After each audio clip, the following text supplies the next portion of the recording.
sebelah sini nih banyak sampah-sampah, terus dia kesini kan ke deket kapal. Iya bang, kata dia gitu kan. Ayo kita kejar. Gitu kita samperin, si yang tadi kelihatan lompat ke sini. Jadi dia bolak-balik kan jalan. Cuman posisinya yang bolak-balik ini, jadi ini sosok perempuan. Dia nenteng kepala sama tangan.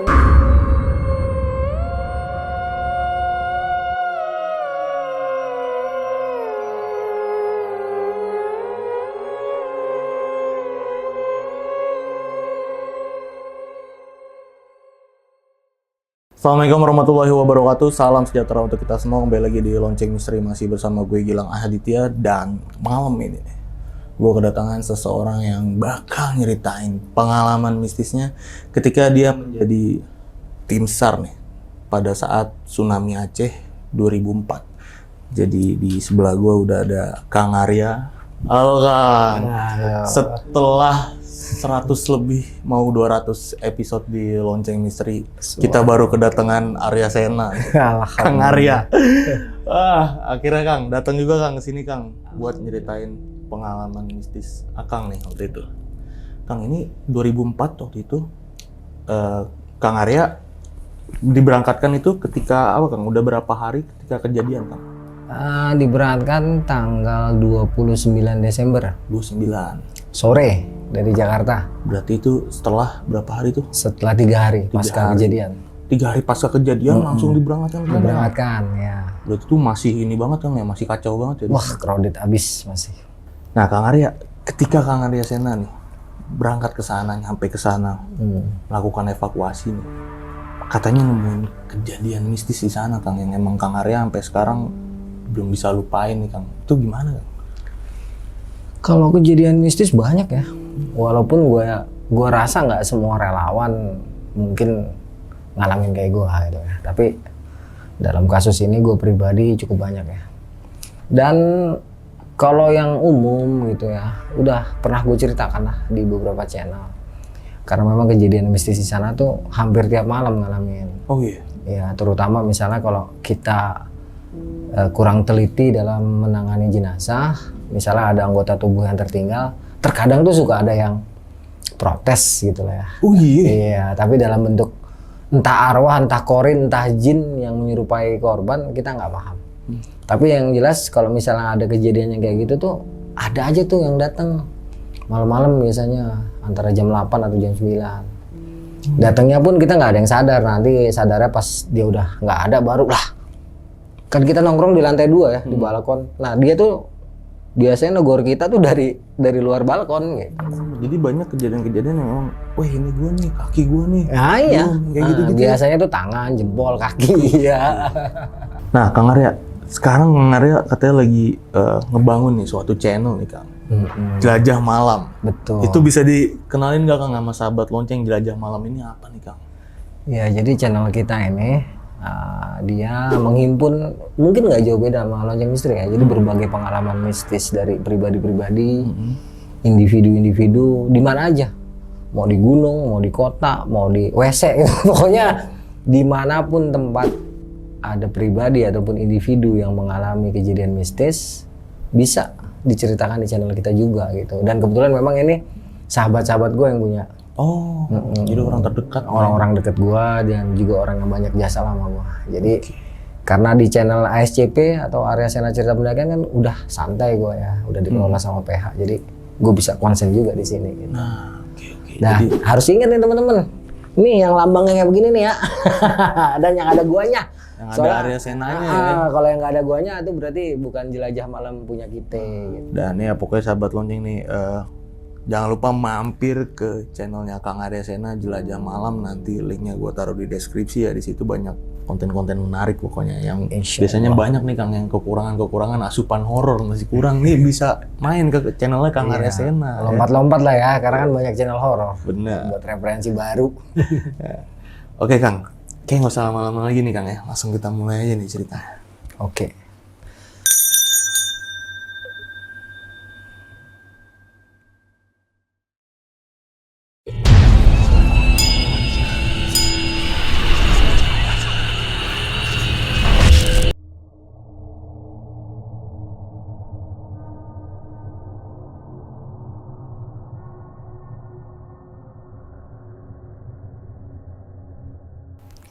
Ya, jadi kita nggak pernah menyangka ya pada tanggal 26 Desember 2004 di akhir tahun ada sebuah bencana yang bisa dikatakan maha dahsyat melanda salah satu bagian dari negara kita, sehingga banyak sekali saudara-saudara kita yang menjadi korban pada saat itu. Sama sekali nggak pernah kepikiran ya, karena waktu kejadian pun posisi gue kan lagi di Jakarta dan sedang mempersiapkan ulang tahun anak gue. Jadi ketika kita dengar di berita kaget, kaget, luar biasa kaget karena kekuatan gempanya tuh nyaris 9,0 skala Richter kan. Dan ini kekuatan yang luar biasa.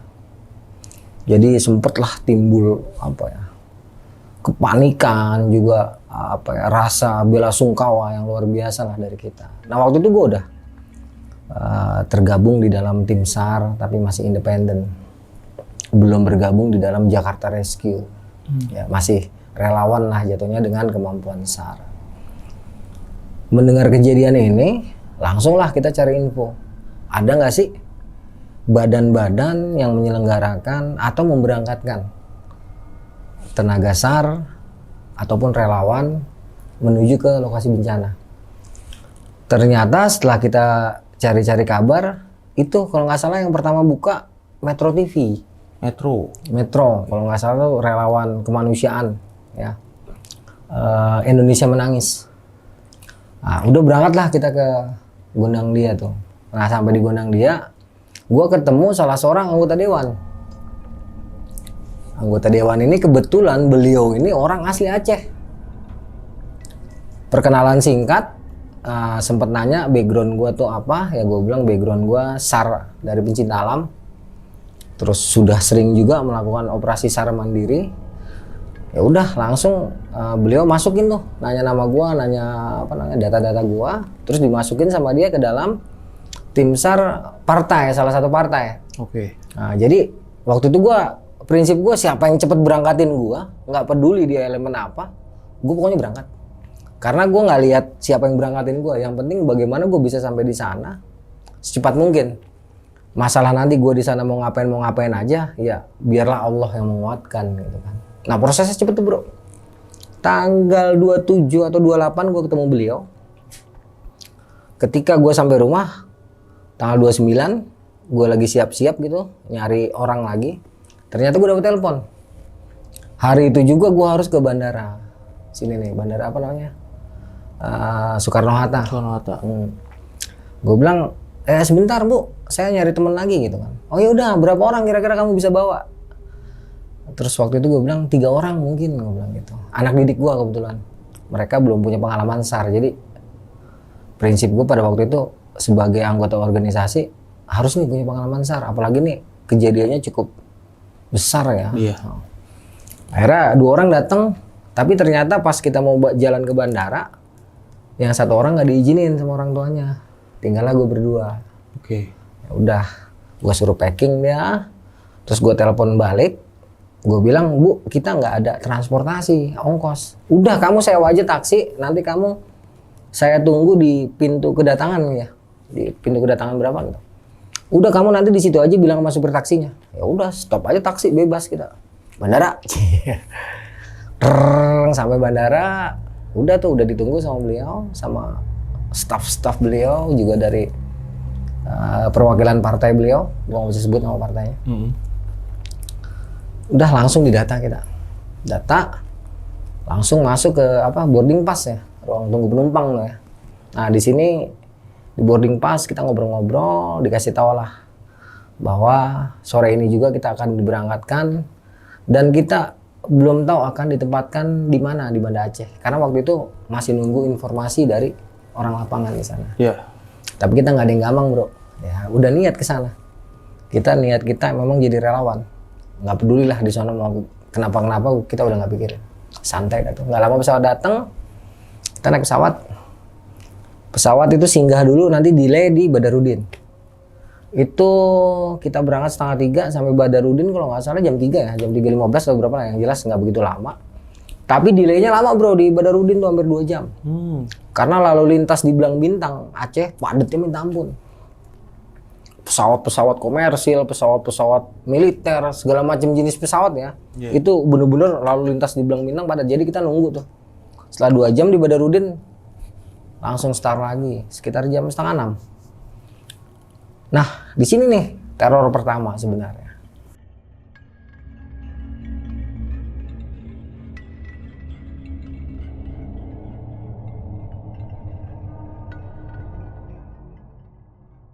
Jadi ketika kita masuk wilayah udara Banda Aceh, di saat kita mau landing, itu cuaca jelek banget bro. Itu pesawat sampai turbulence, jadi turun, ntar dia naik lagi. Turun, ntar dia naik lagi. Itu ekor pesawat bunyi, wik, wik, wik. Iya, ekor pesawat itu bunyi kayak gitu. Itu gua ngeliat kiri kanan petir bro. Yang penumpang tadinya ceria tuh langsung heboh dah. Ya Allah, kami rombongan para relawan, ya Allah lindungilah kami. Wah, riuh tuh pesawat. Dalam hati gue, waduh, masa iya jadi korban juga gitu ya. Waktu itu sih nggak begini gitu. Wah, tegang banget. Cuman daripada larut dalam ketegangan, ya ambil foto anak aja lah. Ambil foto anak, gue salawat sambil nangis gue. Karena waktu itu pikiran gue juga udah kacau bro. Itu pesawat udah ngeri banget jatuh, beneran. Turbulensinya ngeri banget.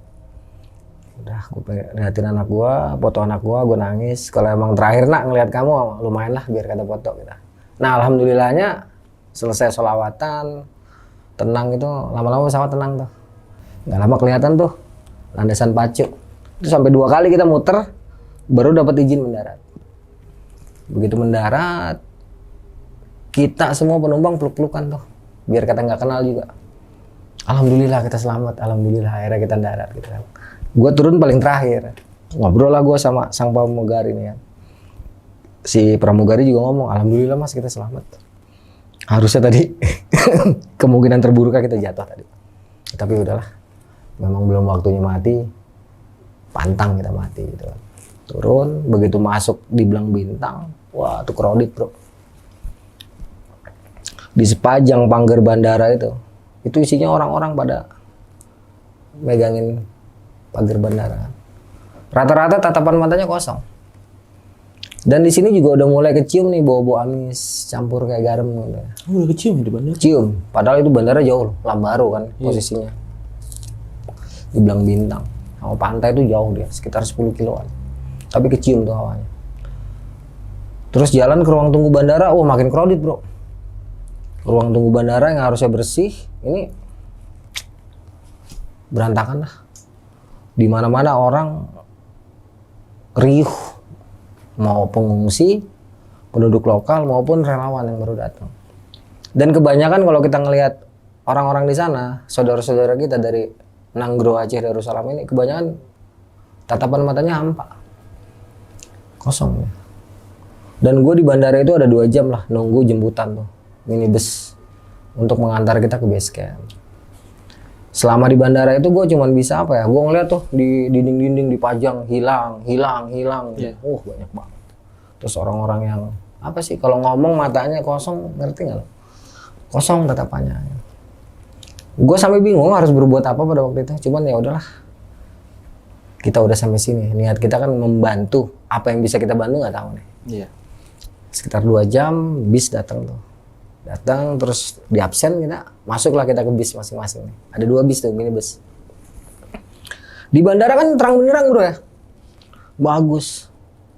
Ketika keluar Lambaro, keluar bandara Belang Bintang tuh gelap, nggak ada listrik. Awal-awal perjalanan masih mulus-mulus aja tuh, kayaknya aspalnya juga masih bagus gitu kan. Nah kira-kira setengah jam, mungkin 20 menit ya, atau setengah jam paling lama. Baru tuh mulai jalanan mobil agak pelan. Dan terasa ini mobil kayaknya jalan di atas air gitu. Kayak masih ada genangan air, ntar kering gitu kan. Yang tadinya kita merem-merem gitu, kebetulan kan bintang, cahaya bulan bagus ya. Melek tuh, ngelihat keluar. Hancur bro.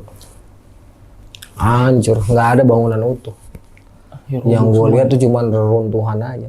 Sama ya namanya terang bulan kadang-kadang kelihatan ada tangan gitu kan. Ya di pinggir-pinggir jalan itu kena apa namanya, kalau yang ada airnya pas banget dilewatin mobil kan dia bergelombang, itu kelihatan kadang-kadang. Ya sekilas-kilas aja sih. Pokoknya set gini amat gitu. Itu malam tuh, Bro.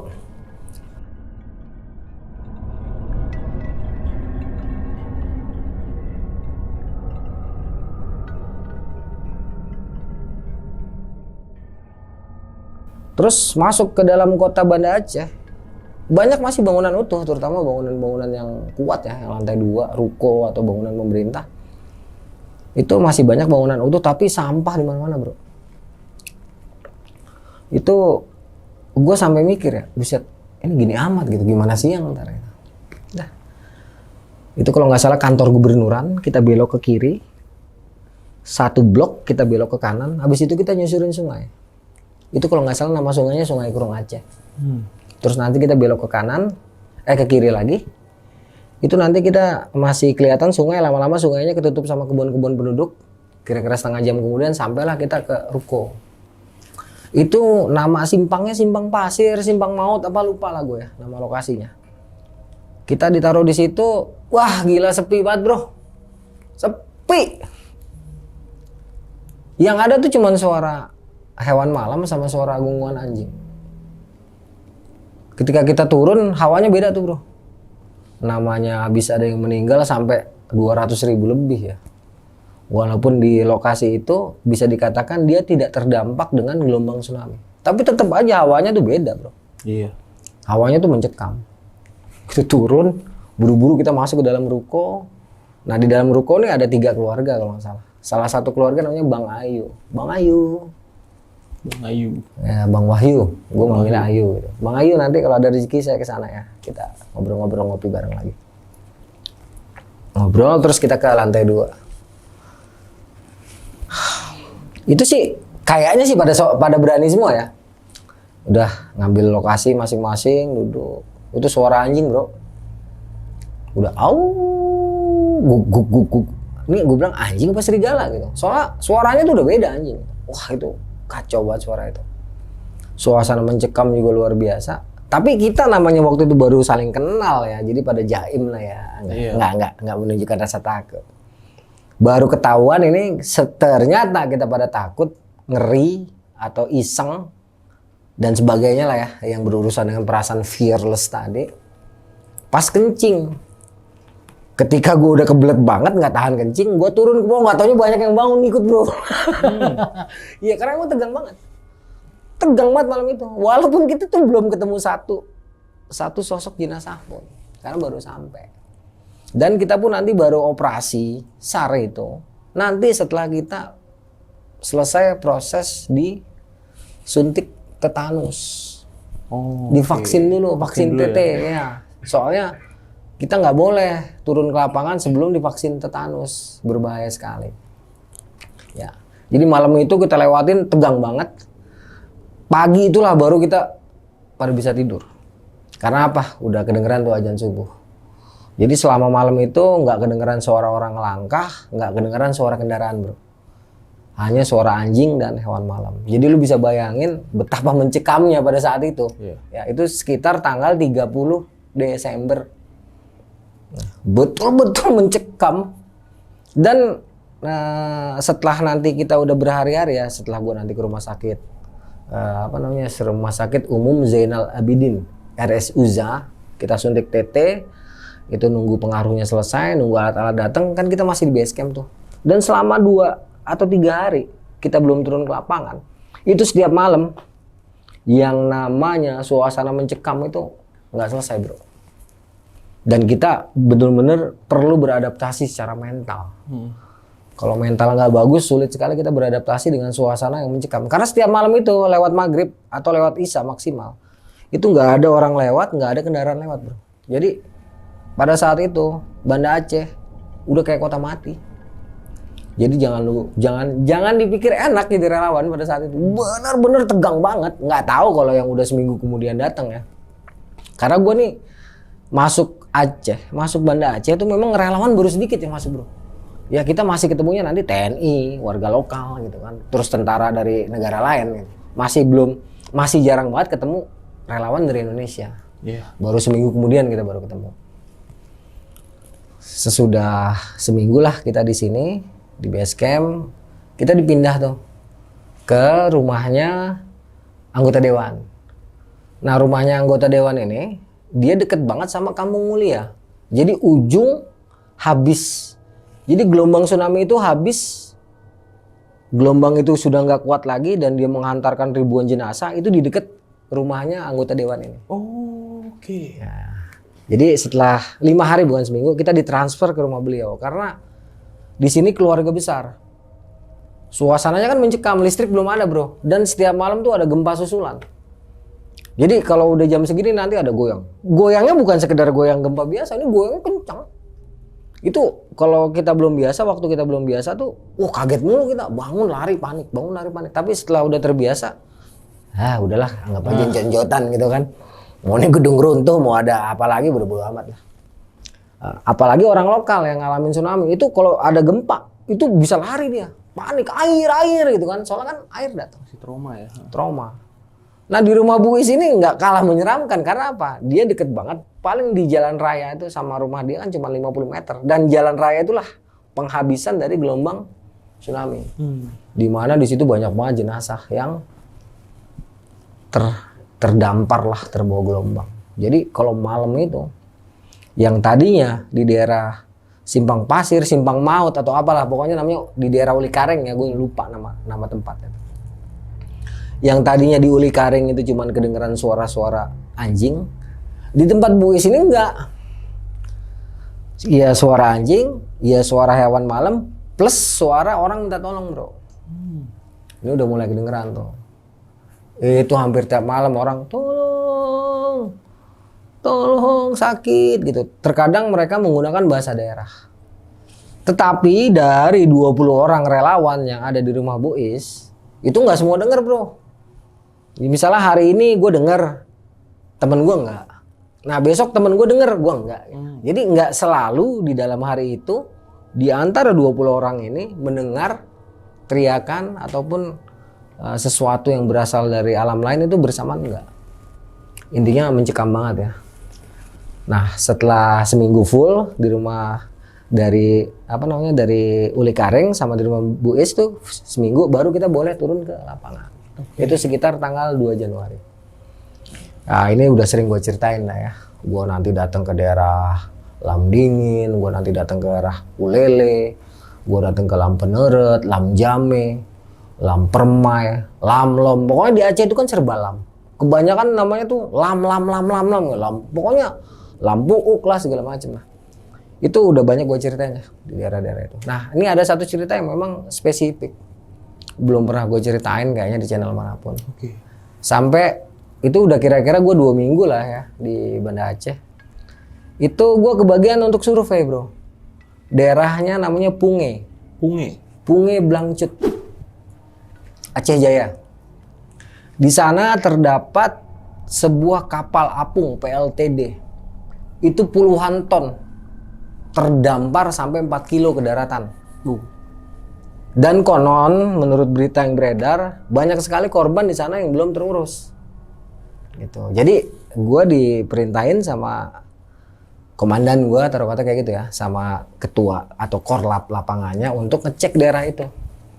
Sudah ditangani atau belum? Terus akses untuk menuju ke sana bisa nggak?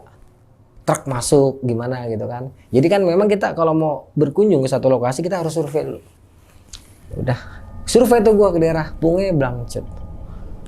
Gue inget itu sekitar setengah jam atau lebih ya dari Banda Aceh itu. Kita nyusurin pantai, terus nanti kayak tambak-tambak modelnya. Pada waktu itu kayaknya tambak, gue nggak tahu itu tambak apa sawah, gue nggak tahu soalnya emang keisi air, sampah-sampah semua kan. Jalanan juga ada yang udah kebuka total, ada juga yang kita memang harus ngebuka sendiri gitu kan. Kita pakai motor waktu itu yang bannya ban tahu lah ya. Bergeraklah kita ke daerah Punge itu. Wah sepanjang jalan itu ya mohon maaf yang namanya hamparan sampah sama jenazah udah nggak kehitung lagi bro. Udah jalan kita sampailah kita ke PLTD Apung tadi di Punge Blangcut. Itu sebuah, lu bisa lihat gambaran nanti ya teman-teman ya. Dia bulat, nggak tahu 40 ton, nggak tahu 50 ton, nggak tahu 100 ton, buahnya gede. Itu PLTD Apung. Di situ di deket PLTD Apung itu gue inget ya, di antara tumpukan sampah sebelah kiri atau kanan ya, sebelah sini nih kayaknya. Itu ada bangunan udah hancur, sebagian hancur. Terus sebelah sini juga ada bangunan, cuman dia masih beratap. Nah di situ jenazah banyak banget bro. Ada yang udah keambil, ada yang belum. Ada yang udah masuk ke dalam kantung jenazah. Tetapi menurut rumor di bawah PLTD Apung ini masih banyak banget korban. Tapi nggak bakal bisa diambil bro. Berat. Gede itu. Coba nanti lu lihat ya teman-teman ya. PLTD Apung di daerah Punge Blangcut. Nah di sini waktu itu gue sampai masih sekitar jam 9 pagi. Karena kan gue pakai kereta. Di Aceh bilang motor itu kan kereta. Udah gue survei tuh tempat. Gue gambar dah ya. Gambar nih Punge di sini. Oh nih keadaan jalan. Jadi gue bikin keterangan gitu lah ya. Di daerah di sekitar kapal tuh masih banyak jenazah. Udah ada yang terurus, ada yang belum gitu kan. Ketika kita lagi asik menggambarkan situasi, nggak lama datang tuh ada 2 truk kalau nggak salah. Orang pakai putih-putih semua. Ya, turun, mereka pada takbir, pada selawat. Dan waktu itu gue belum begitu kenal beliau ini siapa gitu, karena belum begitu terkenal pada waktu itu. Nah begitu mereka udah turun ke bawah, kita sempat ngobrol, dari mana, dari Jakarta. Oh kita juga dari Jakarta. Langsung tuh mereka gerak cepet ngumpulin jenazah. Pada waktu itu gue berpikir gini kan, kan gue cuma survei, tapi nggak enak juga nih. Ada teman-teman datang sama relawan, mereka langsung bergerak ngambilin jenazah. Akhirnya gue ikutan. Nah belakangan ini gue baru tahu kalau ternyata beliau itu pasukannya Habib Rizik. Oke. Waktu di sana gue belum tahu bro, belum begitu familiar gue dengan beliau. Waktu itu tahun 2005 ya. Ya udah bantu tuh. Nah di sini entah ya udah berapa jenazah kita masukin ke dalam kantong jenazah, tiba-tiba ada anak kecil ya, mungkin umur 9 tahun. Dia datengin gua kan. Datengin gua terus ngomong, "Abang, tolong cariin kakakku bang," gitu kan. "Kakakku lagi hamil bang, dia hilang." Gua kaget kan. "Macam mana dek? Foto kakak ade ada nggak?" Gitu. "Ada bang," katanya. Dikasih lihat tuh foto kakaknya. Gue lihat cakep juga kakaknya. Dalam keadaan hamil 9 bulan bro, hilang. Waktu itu gue nggak ngomong apa-apa sama nih bocah. Gue cuman bilang, ya mudah-mudahan abang bisa temuin dek. Soalnya ini jenazah banyak banget gitu. Gue inget setelah 1 minggu kita mulai beroperasi, mengangkat saudara-saudara kita yang sudah meninggal di Nangguru Aceh Darussalam. Itu udah ribuan jenazah yang kita angkat bro. Dan rata-rata nggak bisa dikenalin lewat wajah. Karena udah hancur lah kebanyakan ya.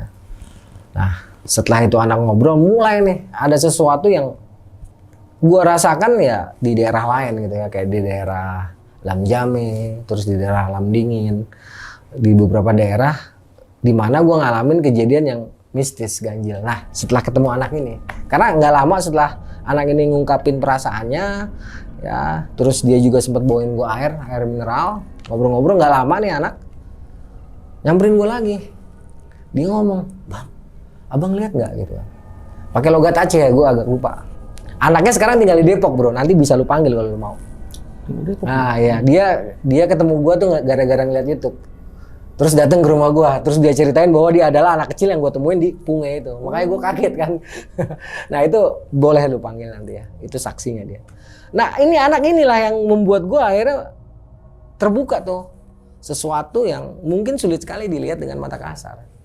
Jadi anak ini awalnya yang gue pikir nih anak ngomong apaan sih gitu kan. Walaupun gue tahu bisa aja terjadi gitu. Dia ngomong gini, "Bang, abang lihat gak?" katanya.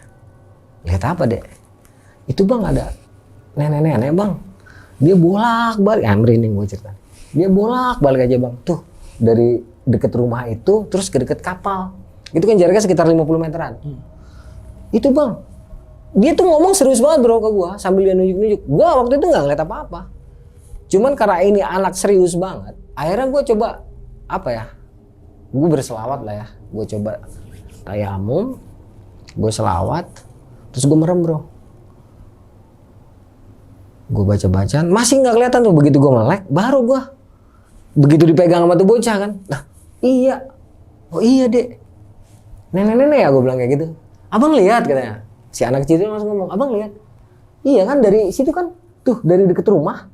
Nah, sebelah sini nih yang banyak sampah-sampah, terus dia kesini kan ke deket kapal. Iya bang kata dia gitu kan, ayo kita kejar gitu. Begitu kita samperin, si yang tadi kelihatan lompat ke sini. Jadi dia bolak-balik kan jalan.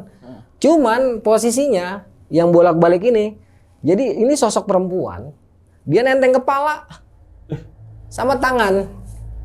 Jadi dia kan apa namanya, tangannya tinggal satu nih. Jadi di tangan yang satu ini, entah tangan kiri tangan kan gue lupa, dia nenteng kepala sama sepotong tangan. Kalau itu makhluk bener kan nggak mungkin. Iya. Siang-siang bro, jam 11. Jam 11 siang, ini bukan malam-malam.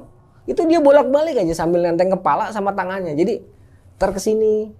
Akhirnya lama-lama gue kayak ada kesimpulan gitu ya. Nih jangan-jangan petunjuk nih gitu. Terus gue bilang sama si Ade ini. Ade ini namanya Acam. Gue taunya dia namanya Samba Salamah. Cuman gue manggilnya Acam.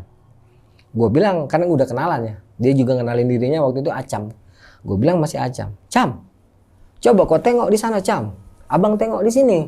Kau tengok ada apa di situ? Ah takut bang katanya.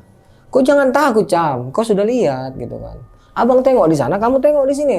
Coba kau tengok itu. Takut kan dia akhirnya. Ya udah abang temenin. Gue bilang. Tadi nenek itu di mana, di sini sebelah mana pasnya gitu kan. Sebelah sini bang katanya. Udah gue tandain tuh pakai kayu.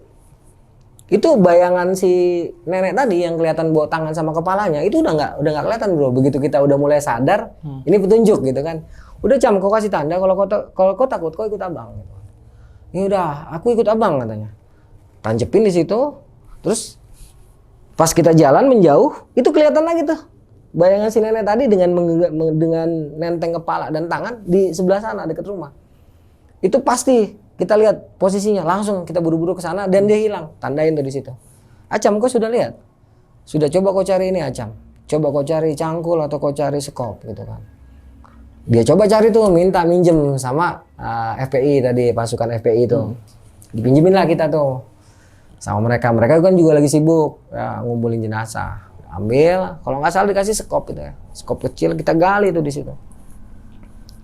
Ternyata pas kita gali itu nampak potongan tubuh. Badan pertama. Kita gali pelan-pelan lagi. Cuman segini kok ke kuburnya bro, paling 20 cm ya. Kita gali pelan-pelan lagi, nampak tangan separuh. Gali semuanya nampak, ternyata tubuh itu tanpa kepala dan tangan kirinya kalau nggak salah nggak ada. Jadi sesuai sama yang kita lihat tadi dengan penampakan mata batin kita tadi. Atau waktu itu posisinya udah dalam kondisi apa gue nggak paham ya. Intinya jadi bisa ngeliat tuh. Begitu udah pasti baru ngeh gue kan. Oh ini badannya. Nah karena si Acam ini waktu itu masih kecil. Jadi dia gua nggak kasih ngeliat. Acam kok kesana Acam. Biar abang nih urusan. Si Acam tuh minggir. Udah dia nggak berani lihat tuh. Memang gua nggak kasih lihat. Anak kecil jangan lihat ini. Waktu itu dia masih 9 tahunan kalau nggak salah. Udah gua rapiin semua. Udah gue minta ini kantong jenazah kan. Sempat ditanya sama beberapa orang dari teman-teman FPI, butuh satu atau butuh berapa mas? Satu aja pak, nih saya dapat satu gitu. Oh ya udah gitu. Mereka juga lagi sibuk. Udahlah. Terus temen gue yang dua ini memang mereka lagi survei ke kemana lah. Waktu itu gue nggak kan. Nggak lama mereka balik tuh. Balik pas gue lagi mau mindahin jenazah ini ke dalam kantong jenazah. Dia bilang wah lu dapet. Iya nih, tolong bantuin dong pindahin. Nah, kita pindahin tuh. Palanya mana sama tangannya? Sebelah sono. Nah lu kok tahu? Udah lu diem aja, gue bilang kayak gitu. Masukin, terus kita gotong nih kantong jenazah ke tempat yang tadi udah gue tandain pakai kayu. Dan gue yakin pasti di situ antara tangan atau kepala bro. Ya. Udah gali tuh pelan-pelan. Udah lu bantuin gali deh. Ada temen udah lu aja tanggung lah. Kira-kira nih percakapan kayak gitu ya. Gali pelan-pelan. Kelihatan tuh rambut. Udah deg nih kita. Gali lagi, jelas. Ternyata betul bro. Jadi si tangannya nenek itu lagi megang kepalanya. Putus dia, tapi dalam kondisi megang kepalanya. Begitu kita gali semua, kelihatan semua. Wah kita langsung astagfirullahaladzim. Ini ternyata petunjuk. Udahlah, buru-buru tuh. Kita gali pelan-pelan. Kita ambil tuh kepala sama tangannya, kita gabungin ke kantong jenazah yang ada jasadnya. Terus kita tutup. Berarti kebelahnya ke sini Kang ya? Iya, Segini ya, iya seketek betul. Seketek gitu. Seketek gini? Separuh gini kebelahnya gitu. Jadi kebelahnya kayak begitu. Gue merinding kalau inget. Dan ini bener-bener ajaib dari cara beliau memberitahukan posisi jenazahnya. Jadi waktu itu gue nggak tahu apakah ini ruhnya beliau, korinnya beliau, jin yang menyerupai beliau, gue nggak tahu. Intinya yang terlihat sama gue masih Acam itu seperti itu. Dan dengan ada penampakan seperti itu, alhamdulillah akhirnya jasad si nenek ini bisa kita temukan. Nah selesai udah kita bungkus, gue istirahatkan sama temen. Ya kita gotong dulu, kita gabungin sama penemuan dari FPI. Terus kita ngobrol-ngobrol tuh sama teman-teman dari FPI. Sempet gue foto-foto. Dan si Acam ini nyimpen fotonya. Atau kata si Acam di museum ini, di PLTD ini kan jadi museum. Ada foto gue di situ sama Habib Rizik, sama ada si Acam yang ngomong, gue sendiri belum lihat gitu kan. Kita sempat gue ingat gue sempat foto-foto di sana sama beliau ini. Setelah itu nggak lama beliau menyolatkan nih rombongan Habib Rizik sebelum pindah. Jadi habis badal zuhur itu sekitar jam 1 atau jam 2 mereka nanti pindah lokasi. Sedangkan gue masih di sini bro, karena si Acam ini nunggu bapaknya kalau nggak salah atau siapa gitu kan. Dan dia nggak mau ditinggal. Ya udah setelah rombongan Habib Rizik dari FPI udah pergi semua. Tinggal gue lah sama temen gue Lando. Temen gue yang satu udah pulang nih. Gue lupa namanya. Soalnya kita kenalnya di Banda Aceh. Sama-sama relawan. Ya yang gue inget Lando kenapa? Karena dia tetangga gue, anak didik gue gitu. Jadi gue berdua nih tinggal sama Lando. Ngobrol nih sama si Acam, nemenin si Acam. Jam 2 nih bapaknya Acam datang. Terus ngomong juga masalah kakaknya, anaknya. Masalah anaknya yang hilang dalam keadaan hamil 9 bulan. Sedih lah mereka ini karena apa?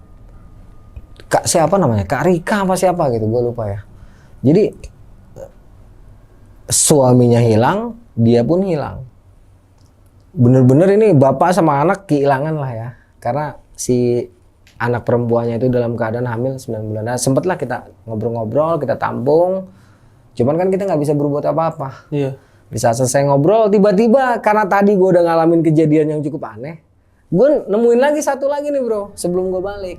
Untung kantung jenazah tuh masih ada beberapa yang kosong ditinggal. Memang ditinggal sengaja untuk kalau misalnya warga sekitar, warga lokal itu nemu jenazah, mereka nggak perlu lagi nyari-nyari atau minta kantung jenazah. Memang kantung jenazah ditinggal di deket tumpukan jenazah gitu. Pas gue lagi santai sama temen gue selesai ngobrol nih sama orang tua, sama si Acam sama orang tuanya, gue ngeliat lagi bro, hampir sama kayak tadi. Kalau sekarang perempuan tapi agak muda. Dia jinjit. Jadi gimana sih jingkrik gitu Iya, jalan jingkrik gitu. Nah, jingkrik. Tapi ini posisinya hanya kaki, entah kaki kiri, kaki kanan, gue lupa ya. Hanya kakinya aja itu satu nggak ada. Entah kaki kiri, kaki kanan. Jadi dia jalan pakai sebelah sini nih sebatas lutut hilang gitu kan. Karena tadi udah ada pengalaman, gue inget bro. Gue perhatiin langsung. Gue tanya sama temen gue, lu lihat ada yang aneh nggak? Temen gue cilingak-cilinguk nih. Nggak ada kata dia. Terus gue perhatiin aja, udah lu diem deh kalau gitu. Gue perhatiin tuh. Dia posisinya tuh di antara sampah-sampah. Cuman kalau yang tadi 50 meteran, kalau ini nggak terlalu jauh bro. Jadi di antara sampah-sampah deket rumah, kan itu banyak tumpukan sampah. Itu paling jarak 10 meteran dia bolak-balik gitu kan. Gue udah nggak nih. Pas gue mau jalan si Acam datang lagi. Abang lihat nggak? Dalam hati gue nih anak jangan-jangan punya indera keenam nih atau indigo gitu kan. Begitu gue mau jalan, apa Cam? Kau lihat apa? Abang lihat Cam. Kau lihat kakak tuh jalan pakai sebelah kaki, gue bilang gitu kan.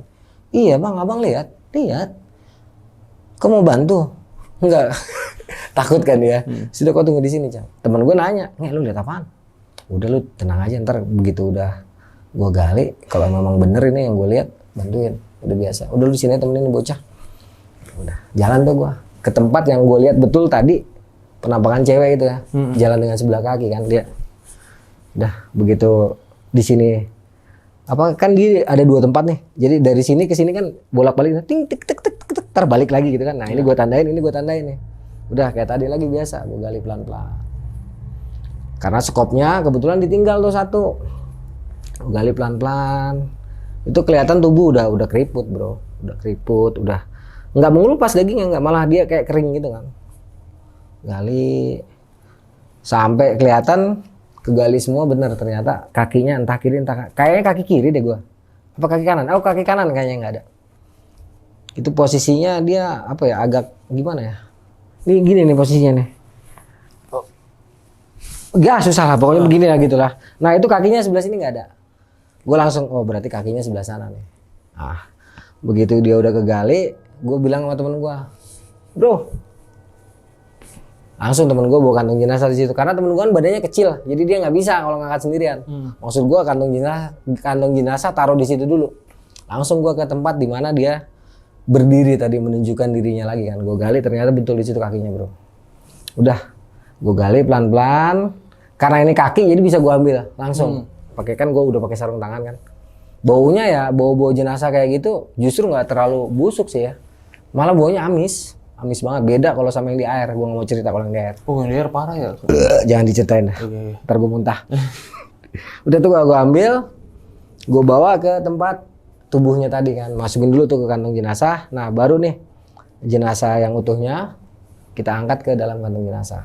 Sret. Langsung kita doain, kita gotong, kita taruh di tempat tadi teman-teman dari FPI naruh jenazah-jenazahnya. Udah dipikir udah aman kan?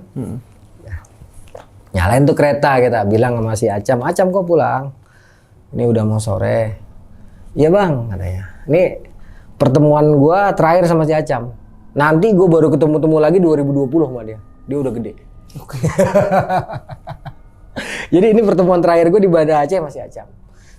Si Acam pulang, ya dia jalan ke arah desanya itu hancur udah desanya, cuman ada semacam kayak tenda darurat gitu ya. Dia jalan ke sana, gue sama temen udah siap-siap tuh di motor tuh. Begitu mau jalan, greng-greng gitu kan, manasin motor di depan kita itu tadi sosok nenek, tapi posisinya udah utuh bro.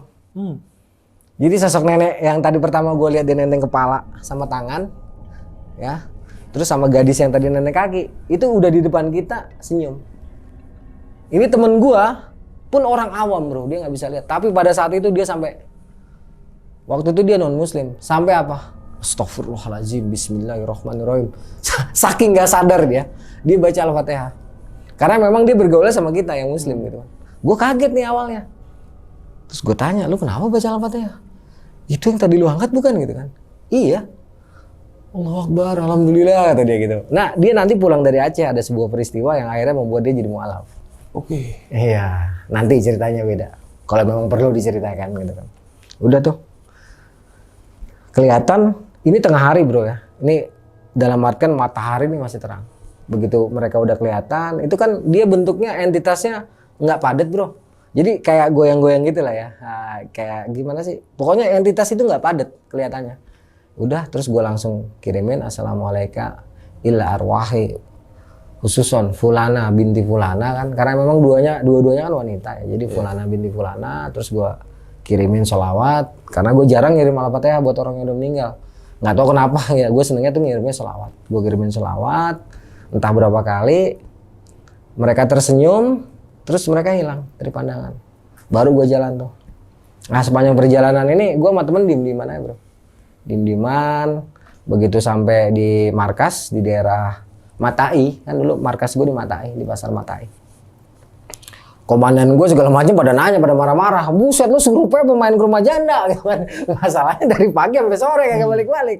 Ya kan masalah dulu banyak janda kan di Aceh gitu. Lu surupnya pemain ke rumah janda lu. Aduh bercanda lah kita. Gue cuma diem aja, gue bilang adalah bang, kita bantu-bantu sedikit di sana, gue bilang. Soalnya nggak enak lah kita udah di lokasi, ada jenazah, kebetulan ada rombongan dari relawan lain, masa ya kita ninggalin gitu kan. Ngobrol-ngobrol, gue kasih laporan gue, ya udah diterima laporan, kita santai lagi tuh di atas malam. Di Matai ini relatif aman bro, dibandingin waktu kita ngegas di daerah Uli Karing sama di tempatnya Bu Is. Gue lupa namanya tempatnya Bu Is nih. Cuman kalau rumahnya beliau yang nanti kita yang pernah kita sambangi untuk kita selamatkan barang-barang berharganya itu di daerah Kampung Mulia. Nah di Kampung Mulia ini luar biasa juga nih. Kebetulan gue ada foto-fotonya. Nah itu sampai 2 hari ke depan kita melakukan operasi SAR. Alhamdulillah nggak ada kejadian yang aneh lah ya. Sampai nanti kira-kira di daerah Lamjame itu tempatnya Cut Putri barulah ada sedikit kejadian agak menakutkan. di mana banyak jenazah tuh udah dimakan sama hewan liar. Ya itu kita sampai nangis kita itu ya. Kita usir-usirin hewan-hewan liar itu, terus kita ambilin yang bisa kita kumpulkan karena memang Lamjame ini kalau nggak salah memang terisolasi banget. Jadi kita ke sana itu waktu itu nggak bisa bawa truk, cuman bisa bawa rakit sama motor aja. Nanti jenazah itu kita kumpulin, yang penting udah dalam kantong jenazah dia tuh aman. Itulah pengalaman gue di daerah Pungai Blangcut. Nah, setelah sekian lama gue meninggalkan Banda Aceh, ya udah lupa lah sama kejadian ini. Tiba-tiba sekitar tahun 2020, setelah gue udah mulai aktif jadi YouTuber, ada orang main ke rumah gue, bro. Dia nge-DM, "Abang masih ingat saya nggak?" gitu kan. Gue bilang, "Yang mana?" Gue bilang, "Kenal di mana?" "Ya udahlah bang, minta alamat," kata dia gitu kan. Gue kasih alamat. Terus dia nyamperin tuh, begitu udah di lokasi dia DM lagi, "Bang boleh lah minta nomor telepon." Gue kasih nomor telepon kan. Karena dia udah niat mau ke rumah gue. Begitu sampai ke rumah gue, langsung dia bilang, "Abang inget nggak saya?" "Lu orang Aceh bukan?" "Saya orang Aceh bang," gitu kan. Tunggu. Kita ketemu di mana? Gue bilang kayak gitu. "Pungai Blangcut, abang inget kapal PLTD Apung sama Habib Rizik sama ini." Gue agak kaget tuh. Gue inget si Acam itu kan. Iya. Cuman kan mukanya udah berubah, bro. Iya, udah gede. Iya, gue tanya, "Acam bang." Wah itu mengharukan lah ya. Wah Acam, temu juga kita gitu kan. Udah tuh hari itu kita ngobrol back tuh masa lalu. Terus gue tanya, Rani nama kakaknya. Terus gue tanya, "Itu gimana Kak Rani nasibnya?" "Nggak ketemu bang," katanya. "Sampai detik ini pun nggak ketemu," katanya. Cuman dia masih sering dimimpikan bahwa Kak Rani itu baik-baik aja. Terus intinya udahlah keluarga ikhlaskan aja, nggak usah dicari, soalnya dicari pun sulit gitu si Kak Rani itu. Nah udah tuh si Acam, akhirnya silaturahmi kita tersambung lagi setelah 2005, 15 tahun berarti ya. Dan 2005 ke 2020. 15 tahun terputus, tersambung lagi di Jakarta setelah gue sering tampil di YouTube. Nah itulah spesifikasi aja kejadian yang terjadi di daerah Pungai Blangcut.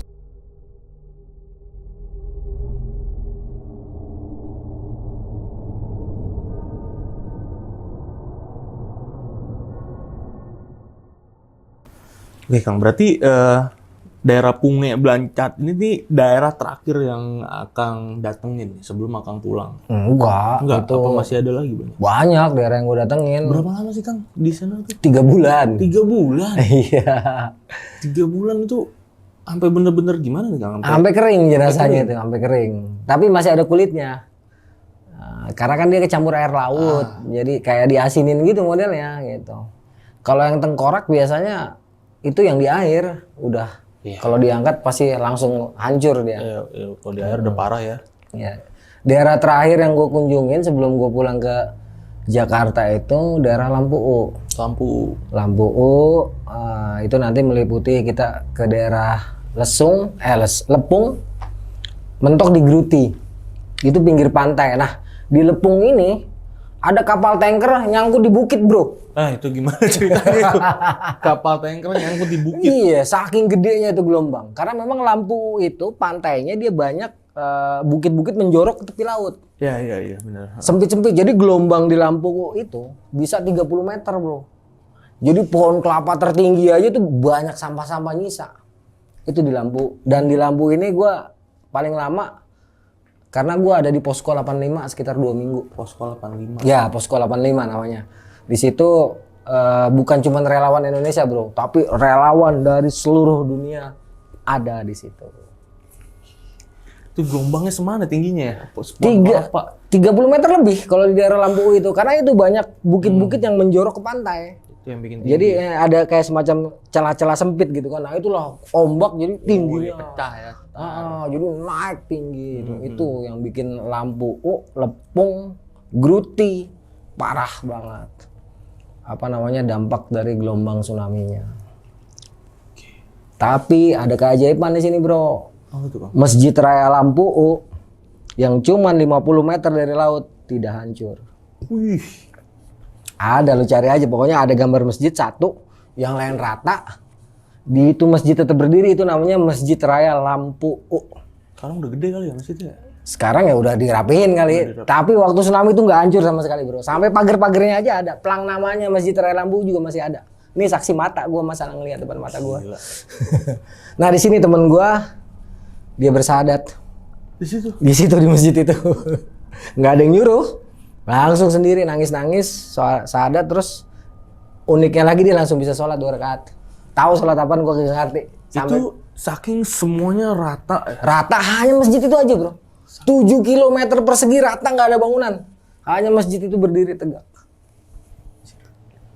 Itu yang ngeliput bukan cuma Indonesia, seluruh dunia masjid itu diliput. Nih mata gua ngelihat sendiri itu, bukan cuma cerita. Itu kan ini Kang, itu dari bangunan nih Kang. Ada nggak Kang dari yang emang keajaiban yang emang akan temuin yang emang hal aneh nih dari si jenazah nih Kang? Misalnya apa gitu Kang? Jadi jenazah itu diperlakukan sebagaimana dia hidup deh kayaknya ya. Kalau menurut cerita dari teman-teman gini, waktu kita ngangkat kan kita nggak sadar. Perasaan sih kita ngangkat, iya baik-baik aja lah. Dalam artian kita angkat pelan-pelan, kita taruh ke dalam kantung jenazah. Tetapi faktanya, kalau dalam penglihatan orang, itu ada jenazah yang katanya kita main tarik-tarik aja bro. Sampai keputus kakinya, keputus tangannya. Tapi kita sebagai pelaku yang ngangkat, kayaknya kita angkat baik-baik, nggak ada yang kepisah-pisah tuh. Tapi orang yang ngelihat, wah lu parah lu, itu mayat orang. Kalau lu perlakuannya kayak gitu. Nah kita protes dong yang ngerjain. Enggak ah. Gue ngangkat pelan-pelan kok, gue bacain doa. Ah kagak. Itu sampai ribut-ribut dulu kita. Sampai akhirnya gue ngelihat temen gue yang kayak gitu. Baru kita sadar, oh iya ya. Kita yang ngangkat nggak sadar, tapi yang ngeliat beda. Nah itu, terus yang ajaib, ini pernah masuk ke dalam sebuah buku kesaksian gua, ya, ditulis di dalam buku, yaitu Langit di Atas Laut. Kesaksian gua ini diabadikan di situ, di mana gue sama tim dapat jenazah ibu muda dengan bayinya tapi tidak busuk. Wah itu bulan Februari bro, kejadian Desember. nggak busuk Kang? Nggak busuk, malah jenazahnya wangi, kulitnya kayak bersinar. Laki-laki nggak ada sentuh dia. Laki-laki nggak ada yang mau sentuh dia. Itu dia ketindihan beton bro. Bayangin beton itu nggak bisa ngerusak wajah sama bayinya dia. Bahkan beton itu kita angkat pakai kayu, bambu itu keangkat. Setelah keangkat kita bersihin sampahnya, kita nggak ada sentuh. Yang sentuh ya itu perawat-perawat. Teman-teman kita dari waktu itu bukan dari Indonesia kayaknya. Ya entah dari Jerman atau entah dari pokoknya orang-orang bule yang waktu itu yang ngangkat. Posisinya gimana nih Kang? Dia megang bayi, senyum. Meluk bayinya. Meluk bayinya. Senyum. Bayinya nggak busuk, dianya nggak busuk. Baunya wangi. Wangi banget baunya. Wanginya apa itu Kang? Aduh susah wanginya apaan. Pokoknya intinya wangi aja. Entah minyak mie, entah minyak kasturi kayak, entah minyak surga, pokoknya wangi dan nggak ada bau amis, busuk, bau sampah aja nggak ada di situ. Itu yang paling ajaib. Dan lu boleh cari kesaksian ini di buku, yaitu tadi Langit di Atas Laut. Halaman 100 berapa gitu kesaksian gua ini ditulis, dan buku ini mendunia ya. Karena setiap relawan yang berhasil ditemui oleh penulisnya akan dimintakan spesifikasi dari pengalaman dia. Nah, inilah pengalaman gue yang dimasukin ke dalam buku itu tadi. Gitu. Buku ini yang bikin orang Jepang, Bro. Orang Jepang, bokapnya Jepang, ibunya Aceh kalau nggak salah. Jadi buku ini penjualannya nggak cuma di Indonesia tapi seluruh dunia, dan keterangan gue tuh ada di buku itu. Jadi mungkin ini jadi pertanyaan terakhir nih Kang ya. Ketika Akang di sana nih Kang, daerah terparah menurut Akang nih yang benar-benar sampai begini banget ya, itu daerah mana? Lampu U. Lampu itu paling parah banget berarti. Udah nggak ada yang lebih parah dari Lampu U. Lampu U ya. Nah, dalam pengetahuan gue Lampu U, terus Lamjame. Lampu Lamjame itu yang gue tahu. Yang lain mungkin ada yang lebih parah, cuman gue belum sempet tengok kan. Yang sempet gue tengok, gue lihat pakai mata kepala gue Lamjame, Lampu U. Tapi kayaknya paling parah Lampu U udah. Soalnya nggak ada bangunan satupun di situ. Kalau Lamjame masih banyak bangunan, bangunan kokoh dia masih berdiri. Tapi kalau di Lampu U, blas nggak ada bangunan kecuali masjid. Gila. Oke, sahabat lonceng, itu tadi cerita dari Kang Arya Sena nih tentang ya kejadian di tsunami Aceh, di mana Kang Arya Sena waktu itu jadi relawan untuk evakuasi di sana ya Kang. Dan buat sahabat lonceng nih yang udah nonton video ini dari awal sampai habis, gimana pendapat kalian, tulis di kolom komentar. Dan buat kalian juga yang pengen jadi narasumber, datang langsung ke studio Lonceng Misteri sama seperti Kang Arya Sena ini. Kalian bisa langsung kirim cerita kalian ke link yang ada di deskripsi di bawah video ini ya. Nanti bakal mengarah ke WA admin kita. Ini yang terakhir gue mau ngucapin banyak terima kasih nih Kang. Thank you banget Kang udah nyeritain pengalaman horor yang the best banget ini di Lonceng Misteri buat sahabat lonceng, terutama buat gue nih Kang. Thank you banget nih Kang ya ceritain ini. Sukses terus buat jelajah malamnya. Pokoknya sahabat lonceng jangan lupa main ke channelnya Kang Arya Sena, Jelajah Malam. Di situ banyak konten-konten menarik lainnya, konten-konten horor pastinya nih. Ya akhir kata gue Gilang Ahaditya izin pamit, Kang Arya Sena juga izin pamit. Bye bye.